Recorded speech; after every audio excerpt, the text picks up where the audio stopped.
5 yıl bakım evlerinde kaldı oğlum Uğur Yıldırım. Otizmliydi. Aynı zamanda epilepsi rahatsızlığı vardı. Fakat epilepsi çok aşırı boyutta değildi. Senede bir iki defa kriz anı falan olurdu genelde. Benim yanımda olmadı da bakım evinde oldu son 2-3 yılda. E, Onun dışında otizmliydi fakat herhangi bir başka bir hastalık falan yoktu. O yönden iyiydi. 5 yıl bakım evlerinde sinir krizi oluyordu, acite oluyordu. Ben tutamıyordum, zapt edemiyordum. Benim de kalbimde pil var, kalp rahatsızlığı var bende de. O zaman o dönemde de ben Uğur'un babasından ayrıydım.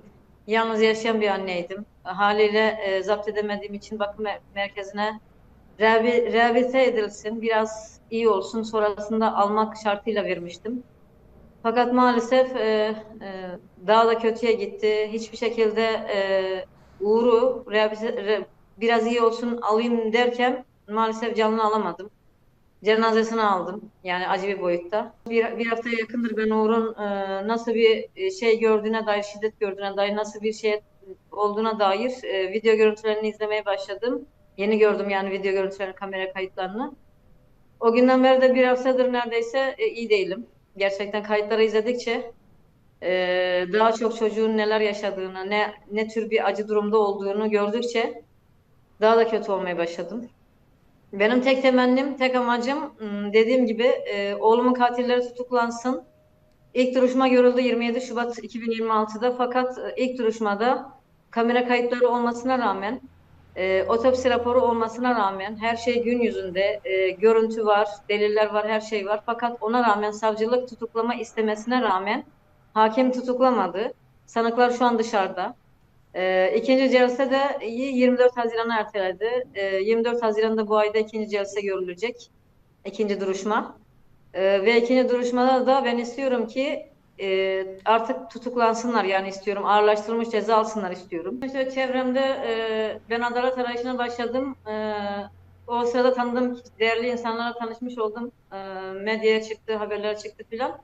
Değerli insanlarla da tanışmış oldum. Fakat tabii insan toplum olarak toplum karşı taraf empati kurmuyor. Karşı taraf ne durumda olduğunu maalesef bilmiyor. Sadece ben değilim, benim gibi bir sürü anneler var, babalar var, evlatlarını mecburen bakım evlerine bırakmak zorunda kalanlar var. Onlara da toplum niye bıraksın bakım evine? Sen ne biçim bir annesin? İşte senin bakmadığına başkası bakar mı falan diyerek bir sürü eleştiriler de aldım ben. Yorumlarda bir sürü şeyler yazıldı, çizildi. Hala bile söyleniliyor. Ben de şunu demek istiyorum bu topluma. Biz yani mecbur kaldık bir şekilde. Kimse çocuğunu bakım evine ya da bir başka yere vermek istemez. Herkes kendisi bakmak ister. Bir şekilde mecbur kaldık. Geçici dönem üzere verdik. Geçici dönem olmasa bile mecbur kalıp verebiliyoruz biz bakım evlerine. Ve biz verdik diye de, ben şu soruyu sormak istiyorum. Biz verdik diye de bizim çocuklarımıza, devlete güveniyoruz. Devlet denetimi altında oluyor bakım evleri. Onlara güveniyoruz. Hiçbir zarar gelmez diye güvenip veriyoruz. Biz verdik diye de çocuklarımızın ölmesi mi gerekiyor? Çocuklarımız şiddete maruz kalması mı gerekiyor? Yani çocuklarımız cinsel istismara, yeri geldiğinde istismara açık vaziyette olması mı gerekiyor?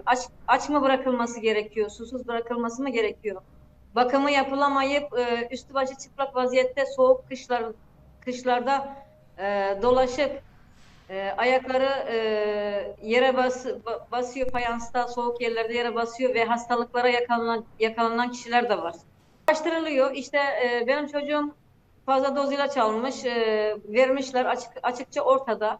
Yani kullandığı ilaç günlük 400 miligram, 800 miligrama kadar yükseltilebilir demiş doktor.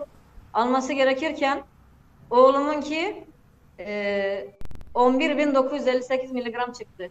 Bu e, yani olacak bir şey değil. Akla mantığa sığmıyor. Yani bu şeyden, bilinmeden olacak bir şey değil. Bu kasten yapılmış bir şey. Kasten verilip ölsün de kurtulalım denilecek bir şey bu. Ben yani inanmıyorum. Bunun bilmeden yapılacak bir şey olduğuna inanmıyorum açıkçası.